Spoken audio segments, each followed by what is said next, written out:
I'm Sarah Brown, and this is The Mothers, real conversations with leaders, creators, and thinkers about who we are, what we want, and how we build meaningful lives alongside motherhood.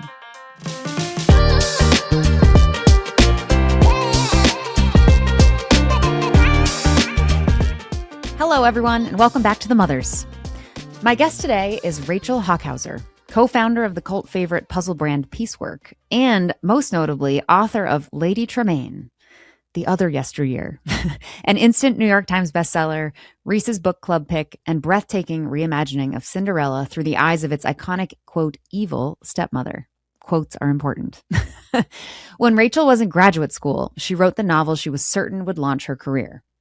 Instead, she rewrote it again and again. She collected thoughtful, encouraging rejections, and eventually, after years of trying, she put the manuscript in a drawer and stopped writing altogether. Her creative energy went elsewhere. She built a career in brand strategy, co-founded an agency, then co-founded Piecework, the puzzle company she never expected to become a real business. She became a mother. And then, in 2023, her husband became critically ill. Rachel was suddenly caring for a toddler, trying to hold together two businesses, and spending her days at the hospital while her husband underwent an emergency craniotomy and a long recovery from a brain abscess. One day, sitting in a waiting room, she came across an image of Cinderella's evil stepmother. But in that season of relentless caretaking and sacrifice, Rachel saw something different. Not a woman operating out of cruelty or self-interest, but a mother fiercely advocating for her own children. That spark became Lady Tremaine. Rachel calls what happened next her own Cinderella story. And it is. But what I love about her story is how much happened between the wish and the happy ending. Rachel's path wasn't linear. There was no assurance that writing would eventually work out for her. There were years when she stepped away from it entirely. But creativity is fueled by life. You keep living, you keep paying attention, and sometimes the experience you never would have chosen allows you to see an old story in an entirely new way. Rachel and I talk about the difference between being a writer and becoming an author, the tension between creativity and commerce, and the persistence it takes to make something deeply personal and then offer it to the world. We also talk about motherhood, the ways it can overwrite our identity, but also sharpen our sense of how we want to use our lives. Before children, Rachel says time felt infinite, and she barely wrote. Motherhood made time precious. The constraints forced her to use it. And perhaps most powerfully, we talk about the stories we tell about mothers. Who gets to be good, who gets cast as the villain, and what becomes visible when the mother finally gets to tell the story herself. If you enjoyed this episode, please subscribe, share, and follow The Mothers wherever you listen. And now, please enjoy my conversation with Rachel Hochhauser.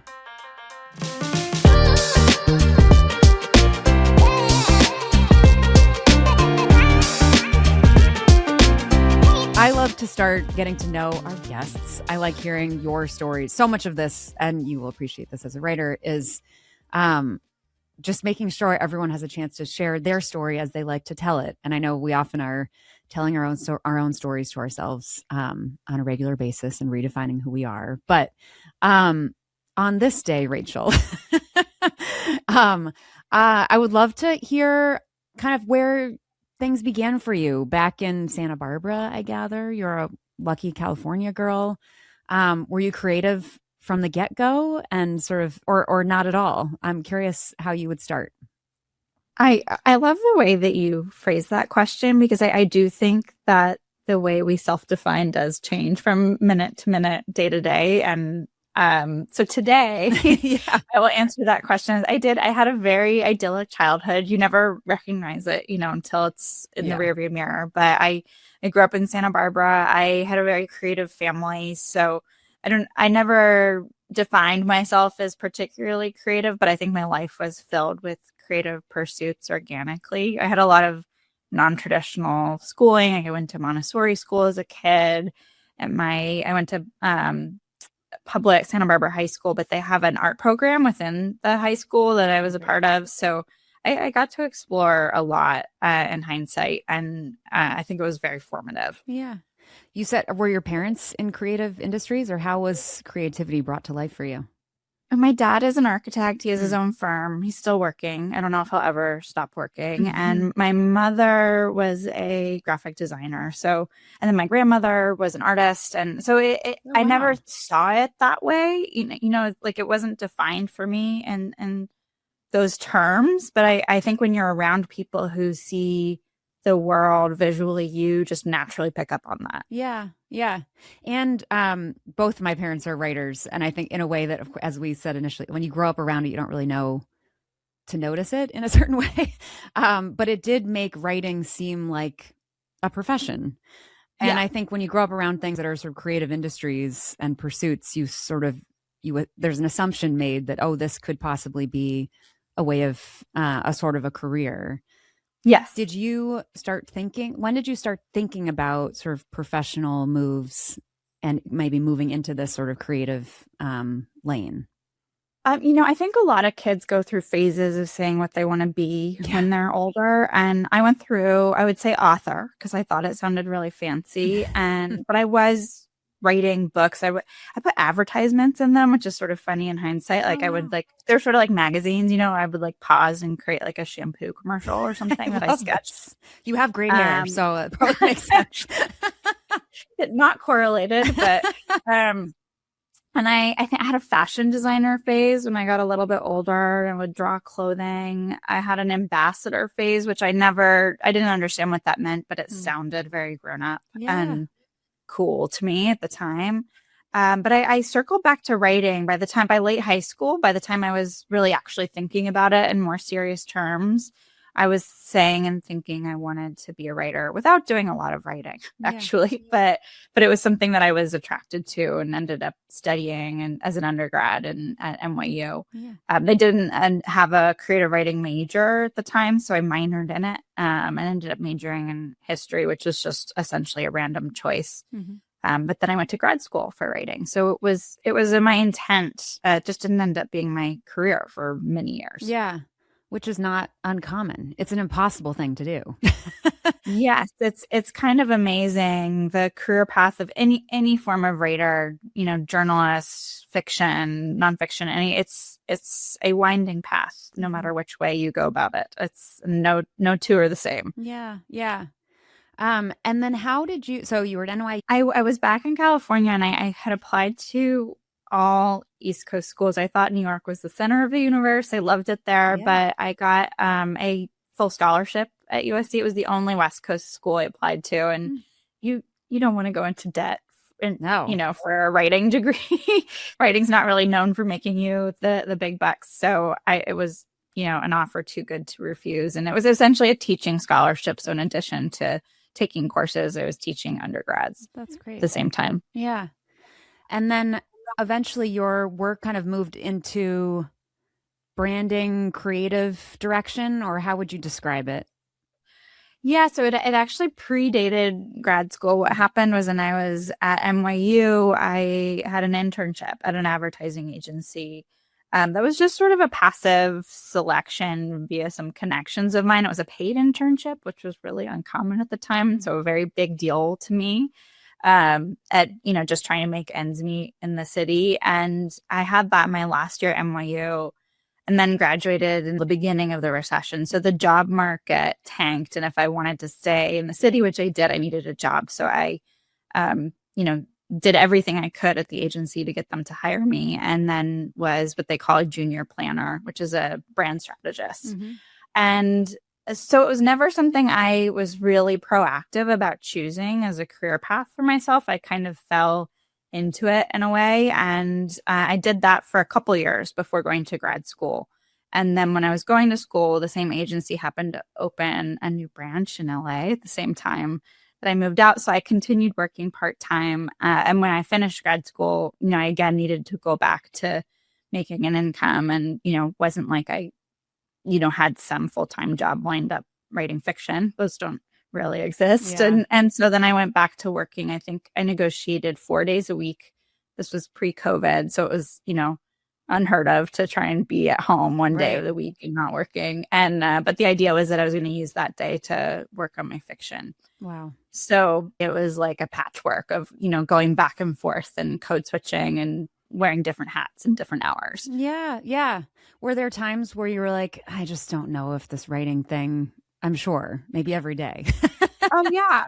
So when I was in grad school, I wrote a novel that I thought was going to be my magnum opus. I thought, I'm going to be a wonder kid. I'm going to make it. This is going to launch me. And I could not, not only could I not get it sold, I couldn't even get representation for it. And I was getting really great feedback and really nice, lengthy rejections and so I was rewriting it and rewriting it and rewriting it and pouring my free time into it. And it still wasn't really gaining traction. And it's a slow process, each rewrite and then going back out to the market. So by the time I had rewritten it, I don't know what round we were on, I was in my later 20s and I was just like, this isn't happening for me. It was hugely emotional. I had to put it in a drawer, felt like burying it essentially. I had written the thing into the grave and I quit writing. I was just like, I can't, it felt too painful to have poured so much of myself into something and then have nobody want it. Yes. So I stopped writing for a while. And ironically, that was around when I started Piecework, which is the company that I run now. But in hindsight, I'm able to see that my surplus creative energy was going to writing. And then I put my surplus creative energy elsewhere for a little while. It's a lot easier to make sense of these things when you're, looking 10 years in the rearview mirror. Oh, for sure. Yeah. I was very impressed by Piecework, which you co-founded. And then did you also co-found Major Studio, the sort of agency before? So, incredible. So at some point in that process, I left that initial agency and went to a new one, which was kind of it doesn't exist anymore. It's since been acquired. But I call it the Wild West of creative agencies because it was essentially a startup. It was a bunch of very smart young kids operating an agency, and it was sink or swim. And I figured out how to do it and how to fake it until you make it. So that was a huge leap in my own skill set because I went from being, mid-level to having to figure everything out and managing people. And so after doing that for a couple of years, I started Major Studio with some other great partners. And that simplifies a process that was laborious and not that clear cut. It really started with me getting a lot of freelance work and then essentially deciding to hang a shingle with partners who are doing the same to put everything under an official roof as opposed to kind of cobbling it all together always.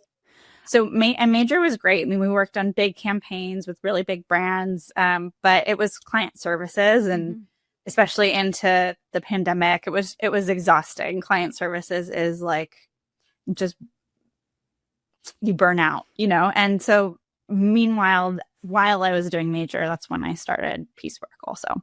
Oh my gosh. You have a lot of energy. I wouldn't define myself that way, but when I talk about it like this, it certainly sounds like it. Yeah. Well, maybe, people that are creative, and I think everyone on some level is creative, but people that lean into that even more, there's something, tell me if you agree, it's sort of, it's sustaining in its own way. If you're doing it in the right space, where you get energy as much as you're investing into it. So I can kind of understand how one might be able to generate so much all at once. Also that time of life, this was pre-kids, I'm guessing. Yes. Yeah, it was all pre-kids. You never know how much free time you had until you have children and look backwards. Yes, totally. And then, so when did you put writing aside for a little while, you started Piecework puzzles, which is gorgeous is just the word I keep coming up with for everything that you've touched, but it's just so thoughtful, and considered, and all of these in a world of like mass production, it's sort of just a very elegant approach to something and a reimagining, which is another thing that I think is a theme of what you produce, at least. Tell me about where Piecework came from.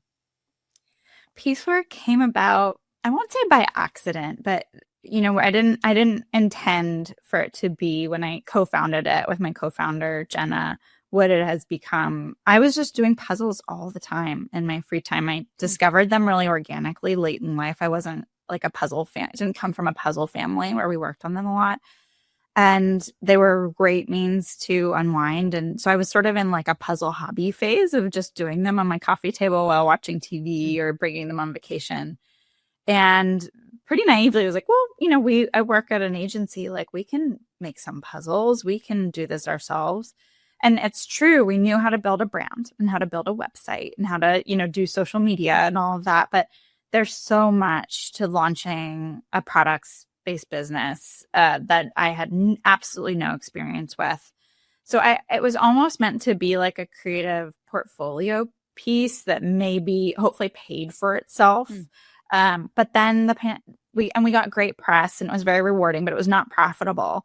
And then the pandemic happened and everyone was stuck at home and wanting to work on puzzles. And that was, if I thought that earlier agency was sink or swim, like this was such a trial to figure out everything, while figuring out how to put out fires while you're, in the middle of the fire being burned alive. Yeah. Sort of what it felt like. So it was a real education. And I think we survived that and came out the other side, and we're still here to tell the tale, which is great. So I'm so proud of myself now that we did it. But at the time, I was like, what is happening? It was a lot. The pandemic years, for all of the reasons that everyone shared, that was a universal experience. It was a lot, but then also the professional side of it for me was harrowing. Yeah, yeah. I think people don't talk enough about how to pursue a creative path requires so much resilience. It's brutal. Like no one's out there saying, yeah, let's make it easy for you to make this. And yeah, let's welcome it with open arms the second you dash off, the last line of your novel. We're all going to love it. I imagine maybe looking back, a lot of these, the trials that are not, everyone's life has these trials, but I think having something that's personal be scrutinized in this way along your professional journey thus far is probably really valuable to being able to come forward and continue on. We'll talk about Lady Tremaine, but do you think about resilience in creativity? I think there's such inherent tension between being a writer and being an author, or being a creative and being an entrepreneur or business person. They're not the same skill set, and they don't even really go hand in hand outside of a person needing to be able to do both in order to make a living from the creative side. So I think it's an inherent challenge to being a creative. You have to figure out how to do something that maybe I think it comes really naturally to some creatives, but if you have to grow this whole other skill set essentially, that is not synonymous with the initial one. Yeah. Speaking of growing skill sets, you eventually had children, 2 daughters, maybe? Yes. When did they enter the scene? My older daughter is almost 5. So I had her in 2021, summer of 2021. Got it. So I had founded Piecework. I was still working on major. I had not gotten back to writing at the time. And that was its own education, continues to be daily. Yeah, absolutely. Was it weird sometimes in this creative author space? I feel like there are a lot of, you described as a lot of different hats. Was it when you became a mother where you're like, oh, this all makes sense? Or were you like, who is this person that I'm supposed to be? A little bit of both. Like I think my personal experience of stepping into role as mom is so organic, just in terms of like the feelings I have for my children and the maternal instinct and protectiveness and championship and all the things that go in hand with it.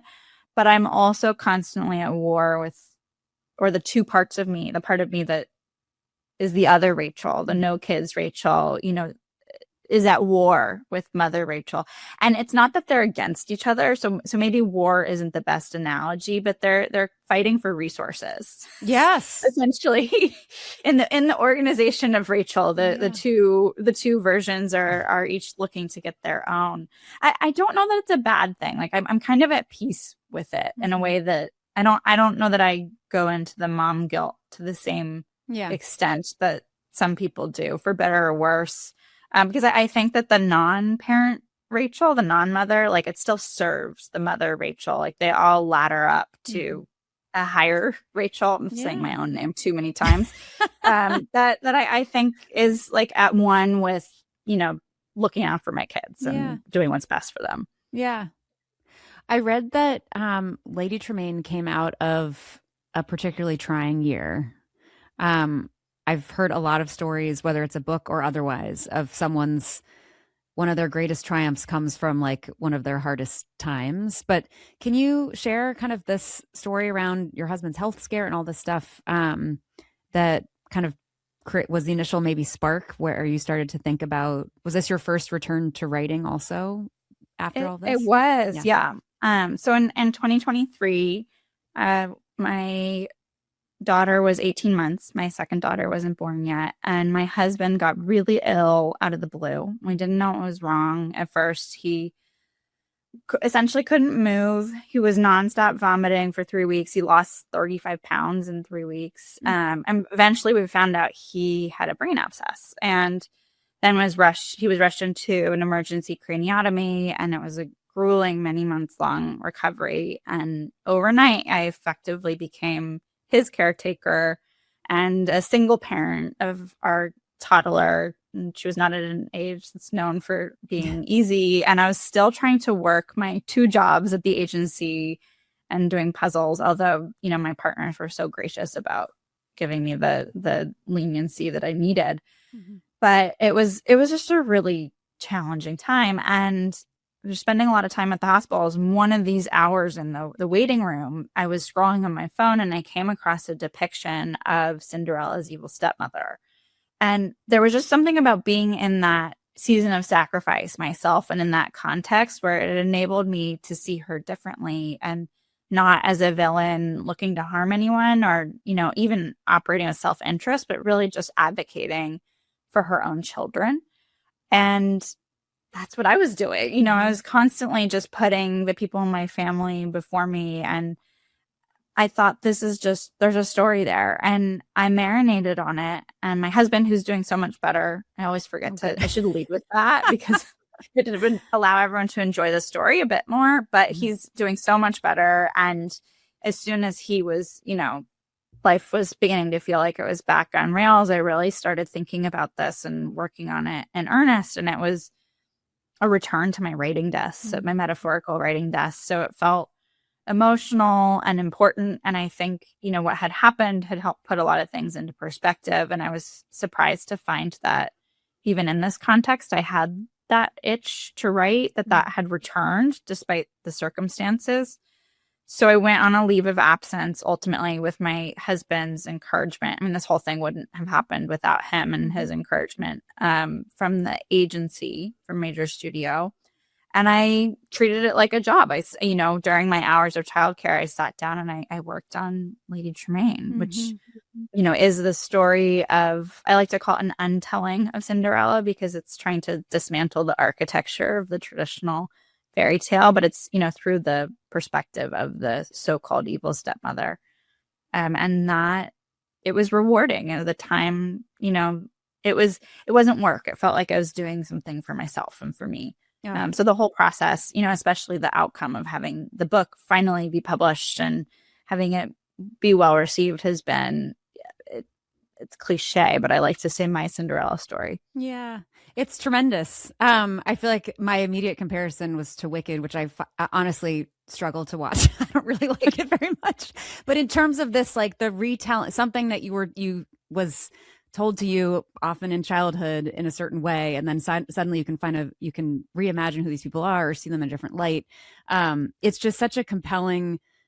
At bare minimum, it's fun, but it's such a compelling, deep read and an escape. And especially, a time of reclaiming what it is to be a mother and reclaiming our own stories. It's moving. And I was wondering did you know, and I imagine there's a sense of, it's almost scary when you feel this a little bit, but when you had with encouragement, you were going to sit down and pursue this, were you nervous?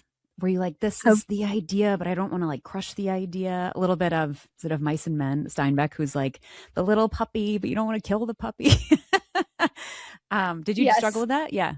I really did. It's so easy to gloss over it later, but I was really nervous because I had to pause a majority of my income for Mhm. those months, and that felt really risky and scary. I didn't know that anything was going to come of this. But I think it felt like I needed to do it. I needed to try it again. I had gotten over the previous, creative breakup with writing, Hmm. and it felt like time.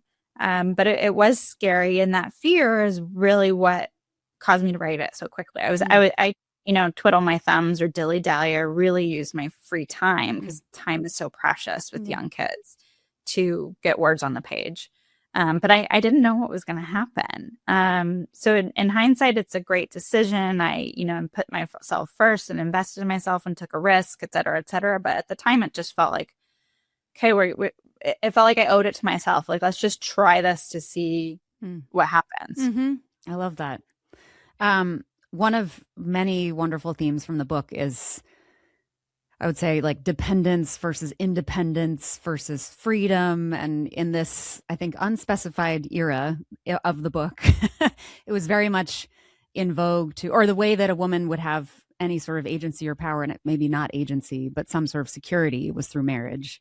And I often think it's something I'm thinking about now as I'm pursuing something off of I'm in a similar, maybe Lady Tremaine state or the writing piece, left a long, secure job at Google, now pursuing something creative that isn't paying me the way Google did yet. But I'm pursuing something that feels meaningful and is maybe a source of freedom. But I'm wondering what you came to think of about the sort of the tension between dependence and independence in the context of a family and a marriage where you're trying to pursue work that's meaningful and important. And it's something I struggle with. And we're supposed to all be, very independent women, and need nothing and rely on nobody. And yet also, as you're saying, a lot of, for you to do this did require wonderfully relying on a partner.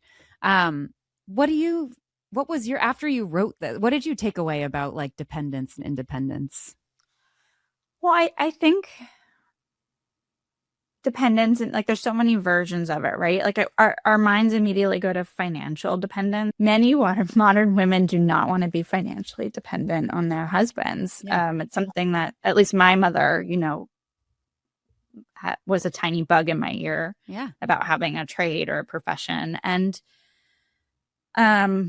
but I think women give so much in other departments. Like there's interdependence, that there's so much unvalued labor and work that goes into running a family or a household. And we're talking about, heteronormative families here. There's a lot of families that don't fit this mold.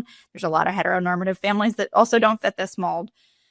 So I'm really speaking in broad strokes, but I like to look at things in a complete picture. And I think that like all different forms of input into a family should be valued, not just financial. Yes, absolutely. There's also a theme related to this of finding freedom and kind of, I don't think this gives anything away, but the characters in the book kind of grappling with, this idea of marriage as a way to find security, but also the absence of it offering maybe some degree of freedom. Is that how you think about it? What is? Yeah, I mean, Yeah. I think so the book is written like historical fiction, but it's not actually historical fiction, and that it's not based on a particular decade in history in a particular country or society. But I think marriage it was framed in a lot of fairy tales as the happy ever after because it was security for women for so long. That's not really the case anymore. So that was one reason why I felt like it was time to reframe how we're thinking and talking about happily ever after. I don't know if that quite answers your question, but I think you can look at it from both sides. I think there is freedom within marriage, and there's freedom being unmarried. You can flip the lens no matter what. Yes. And again, like back to the beginning, kind of owning their story and their own experience and taking control. I think when we're sometimes we forget that we can. Yes. Yeah. Yeah. I also, in this sort of like all the many hats that we have, identity is one that we talk about a lot, and identity as a mother. There's some really nice phrases in your book from the beginning versus the end about kind of what a mother is relative to her children.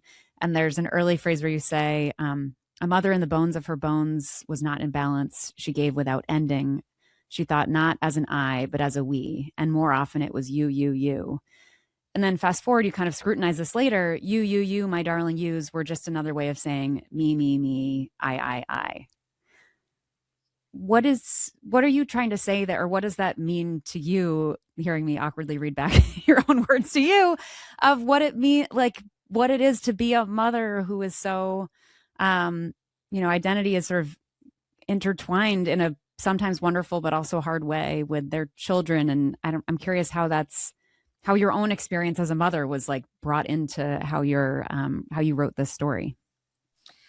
They are completely intertwined. I think I'm so early in my experience of being a mother. It would be hard to strip it away from my perspective, especially writing a story like this. So it was a lot easier to imbue my characters with thoughts and feelings that I've had myself. But yeah, I mean, I think that those two phrases that you read, they're a couple of my favorites from the book, and they reflect two things that don't mean the same thing, but I think both can be true. The first being that I do think for me, parenting it's unending, relentless giving, often without, acknowledgement or appreciation. And there's something beautiful in that and so meaningful. And there's also something so thankless in that. And that's, being unbalanced. It's almost like when you become a mother, you are balanced by your children because you become unbalanced, leaning towards them so they prop you up. But then the latter is how much, just my own thought of how much of this is self-centered or self-serving. At what point do you have to kind of let go of your children and push them out into the world and find your own personal balance once more? Because I think when you become a mother, to your earlier question, you define yourself as one. And sometimes that definition can almost overwrite the original you in a way that can be unhealthy. These are just personal grapplings, not at all a reflection or observation of, worldwide parenting or anything like that. But I've, in all the ways that we champion our kids and want them to succeed, how much of that is a reflection on us.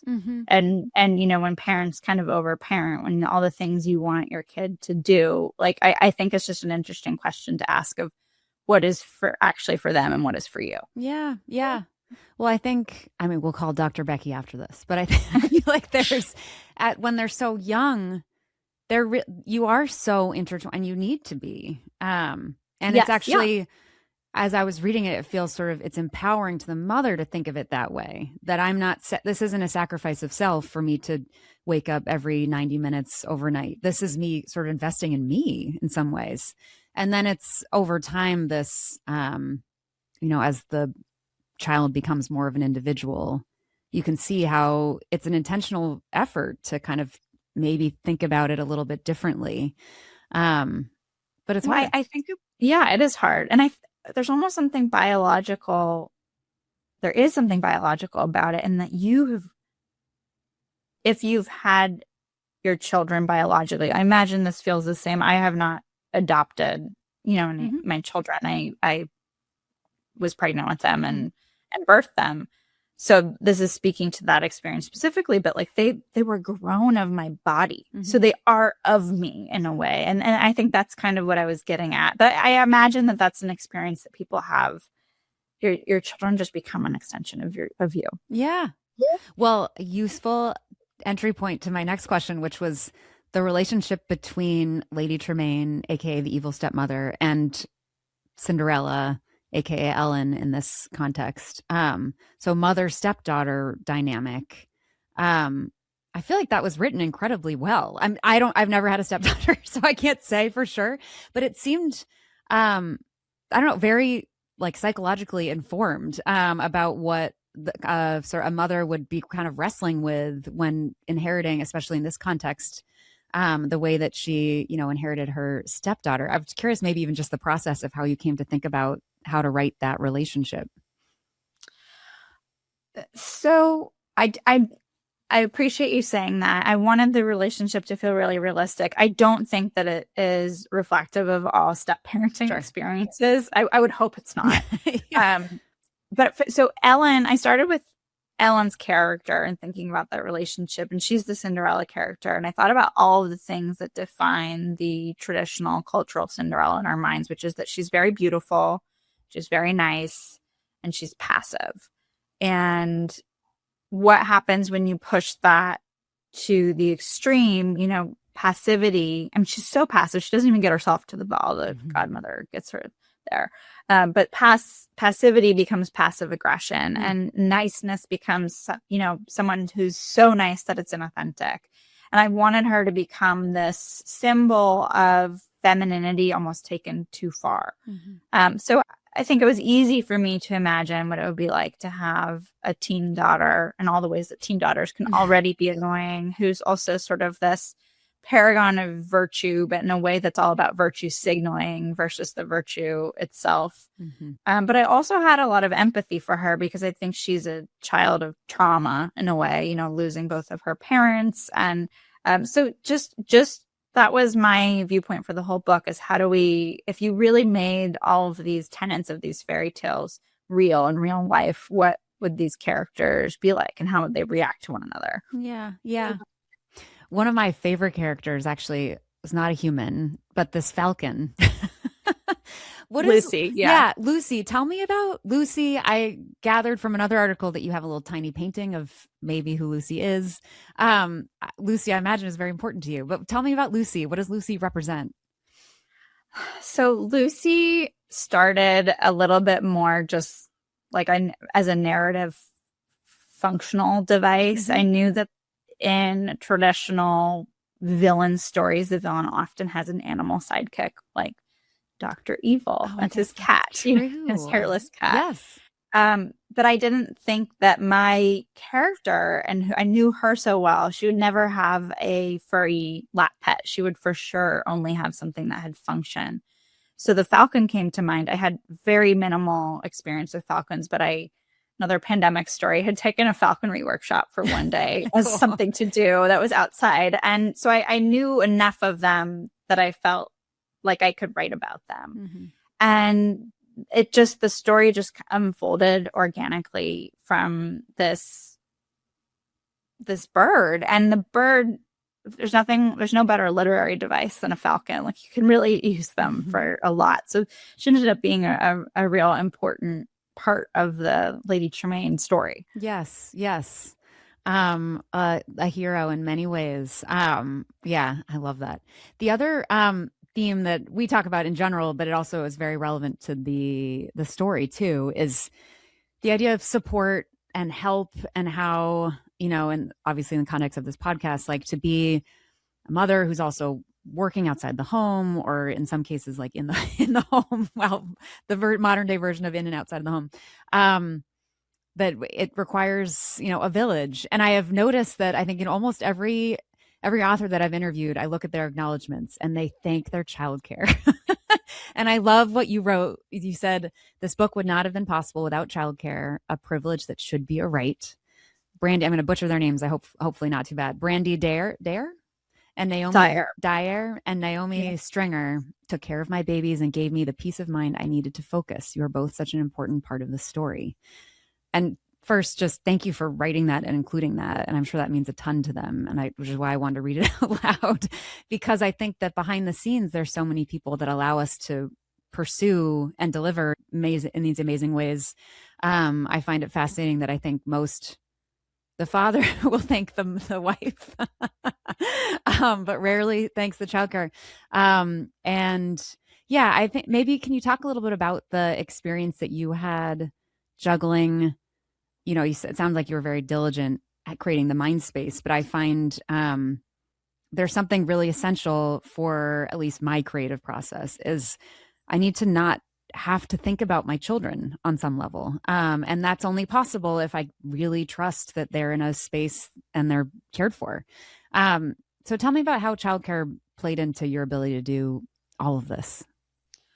I think you said all the important parts already. I mean, I feel the same way. You have to you have to not be concerned for them. You have to go into a separate compartment of your mind. Mm-hmm.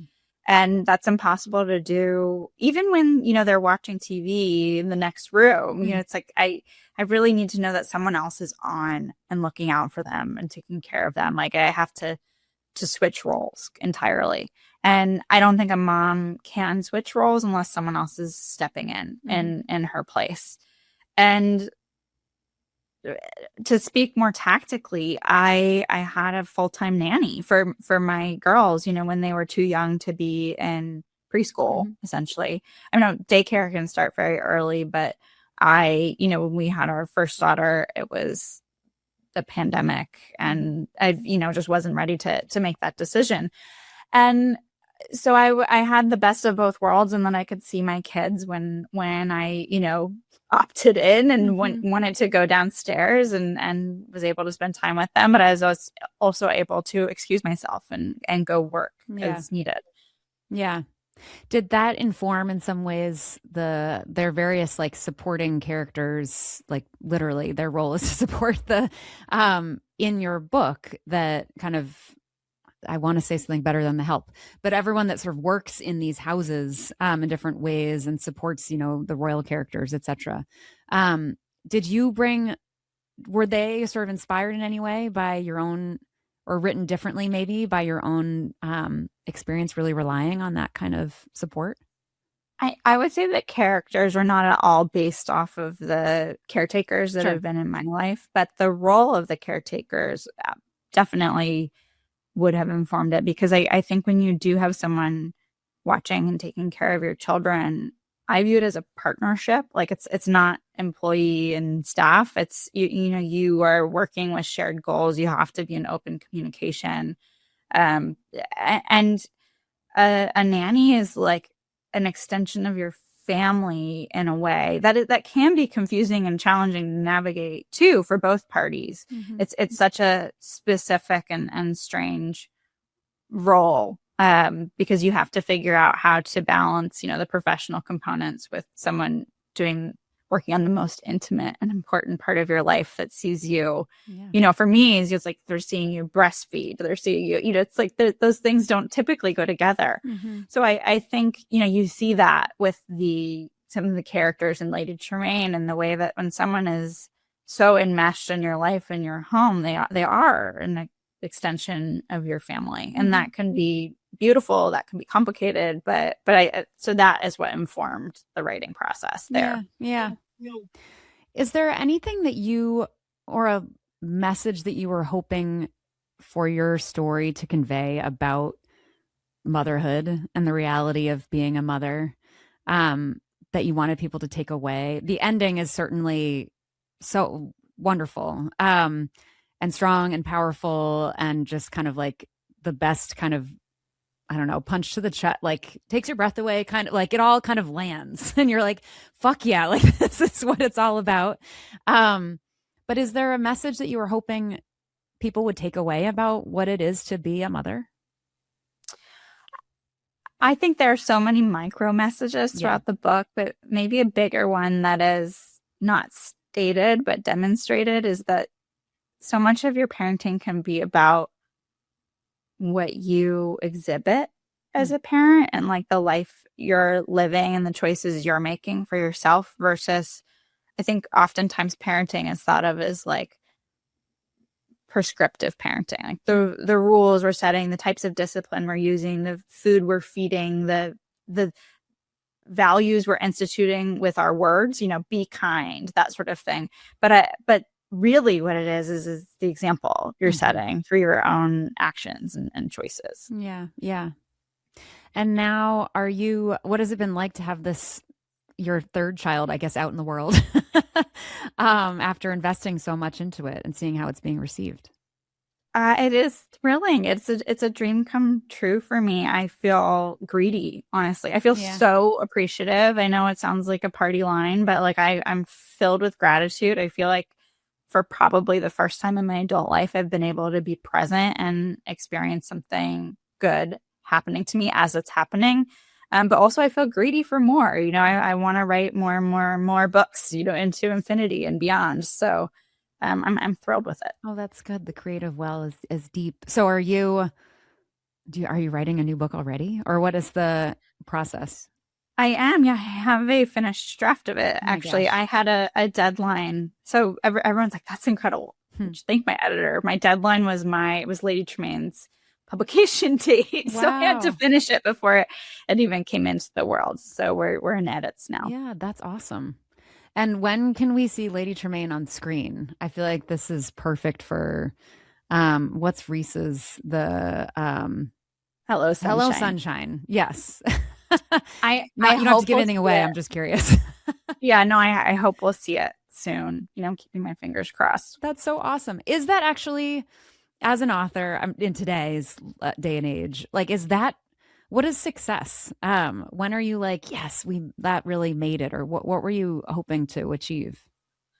Oh gosh, that is such a big question Yeah. for authors specifically because I think that the finish line constantly changes and moves forward. Hmm. I will be happy forever with what I've already done. Like I think this is success to me, Hmm. but also it has shown me new things that I want to do and accomplish. So it's a little bit of just reminding yourself to again like be present and look at what you have. And I always like to say it's not an even playing field and it's not a meritocracy. Like this is a business Hmm. industry like any others. And I think writers who are able to separate their art from that, I admire them. I really admire writers who can really just separate their creativity from, the business side of the industry. I think that's a valuable skill set and something I'm always reminding myself of. Yeah.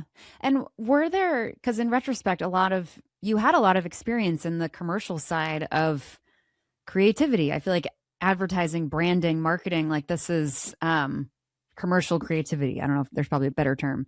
And so I feel like you came with such a strong skill set to be able to think of both sides of this. Like maybe there's a story to be written, of course, and we can scrutinize every word selection, but we also, I think, and maybe some writers actually don't care about this, but I'm curious where you sit. There's also an interest in making it, I think some are more commercially oriented maybe than others. Like I also want a lot of people to read this and I want it to be compelling. Maybe I want it to be movie viable. Did your background kind of help you put those two sides together?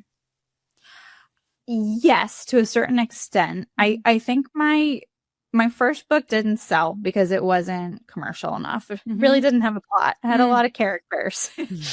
um so I was really intentional writing Lady Tremaine and thinking through something that was high concept, which is means it, is pitchable in a Yeah. sentence. And then I wanted to do my thing as a writer, inside of the high concept. And that was Mhm. a combination that really worked well and served me. So and it was all my years working in business that got me to the point where I could understand that. But I'm talking constantly about the difference between a writer and an author. And I felt like an intern in a new industry. I've been writing for a long time. I have not been an author for a long time.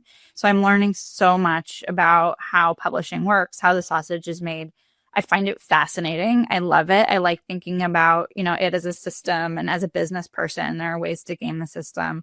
What sits less comfortably for me is the personal branding aspect of it. Like I think I'm a classic older millennial who's, being like, what am I supposed to do? And Totally. not necessarily able to do that quite as seamlessly. And that's what's been new for me also. You'd think with all my years of working in social media for companies, but it's not the same when it's you and your own face and your No. own thing that you're trying to share with people. I know it feels you have to kind of exploit yourself and it feels very uncomfortable. Yeah. Hold the line. You're doing a great job.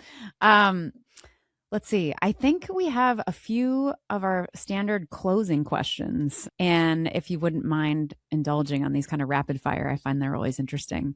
So, first is if you go back and tell your new mom self one thing, what would it be?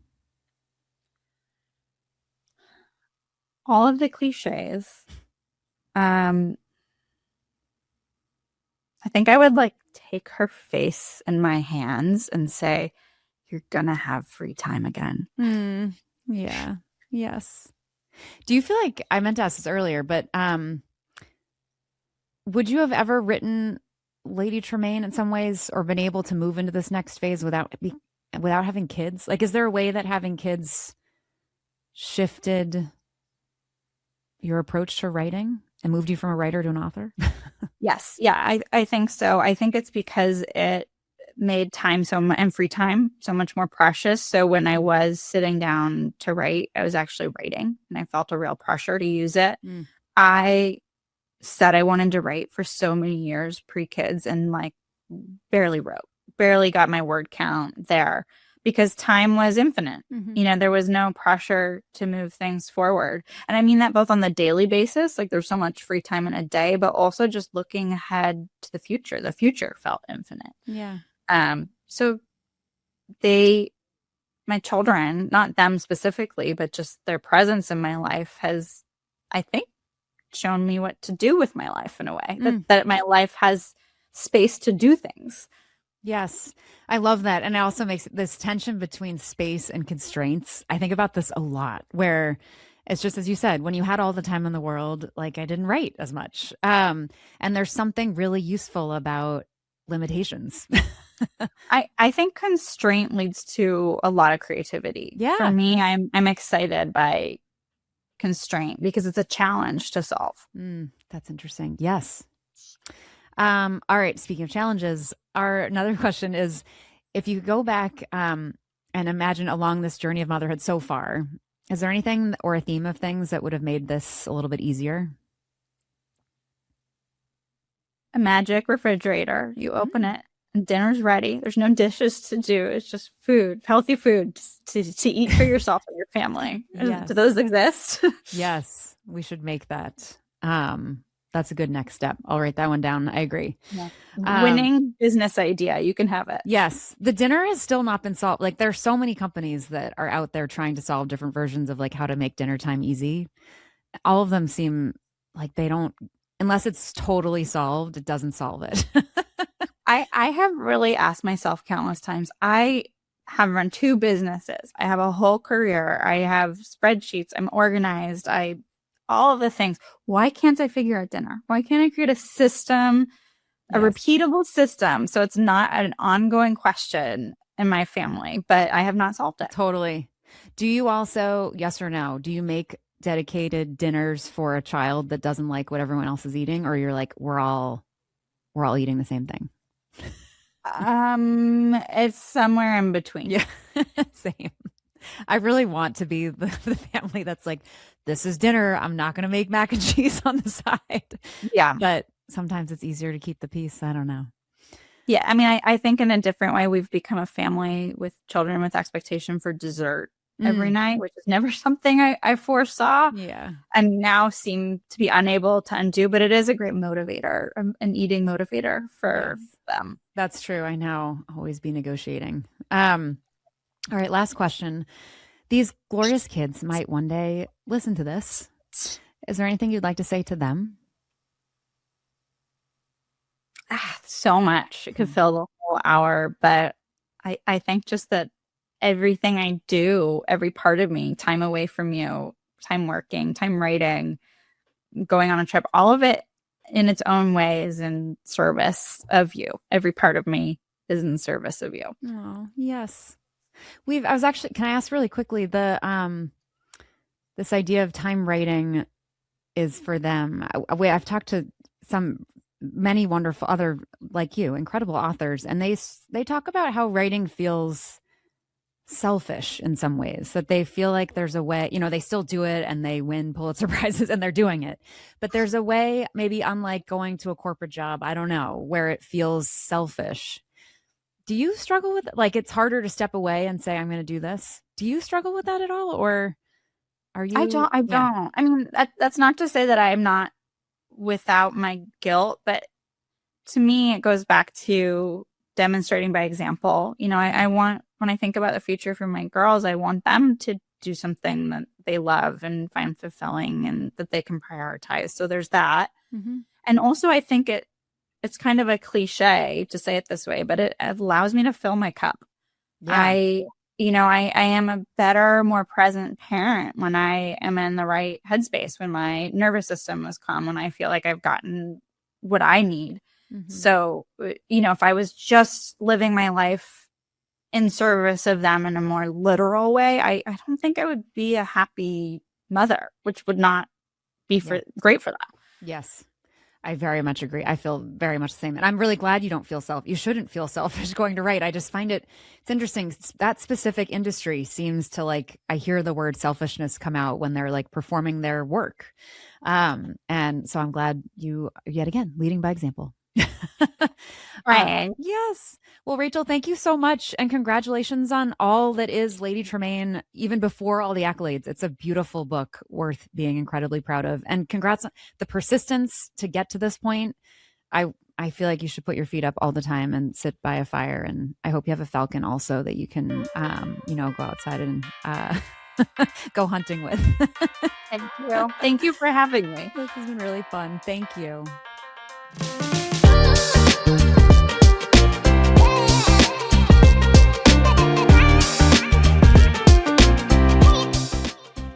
Rachel, thank you so much for stopping by the pod. It was so exciting to get to know your story.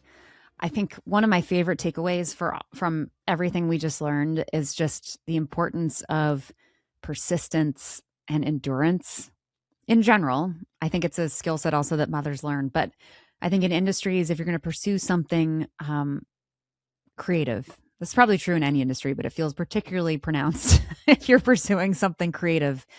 Persistence, endurance, literally the ability to endure, not just cardio, but enduring all of the setbacks, the times where the big dream doesn't quite happen, because to create is to have aspirations and dreams, and they will not come true. They certainly won't come true right off the bat. It's a non-linear journey, and it's so exciting to see Rachel's long journey pay off at this moment. I think she, as she said herself, it wasn't linear. There was no assurance that this was going to be the end state. I think she's describes it as her own Cinderella story, and it deservedly so. And I think what's so awesome is despite all of this, she was willing to go through seasons of stepping away from writing. She put that first draft of that first novel in a drawer eventually. And so in some ways, there are times to step away.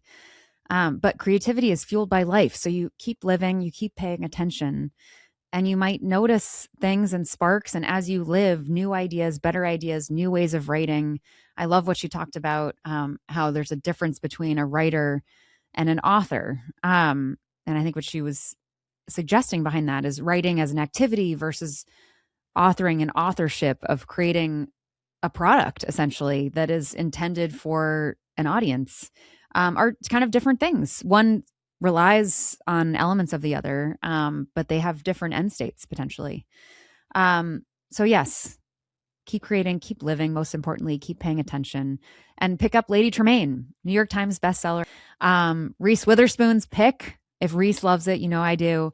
And if you liked Wicked, you'll definitely like this. If you felt mixed about Wicked, I have complicated feelings about Wicked. I absolutely loved this. No complicated feelings.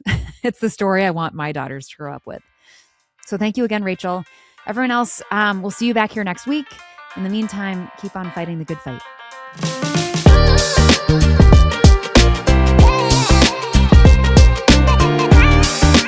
Thank you so much for joining us. Please remember to like and subscribe so you don't miss an episode and we can reach even more rock stars like you. The Mothers is a production of Backline Media, shining a light on those who carry the team.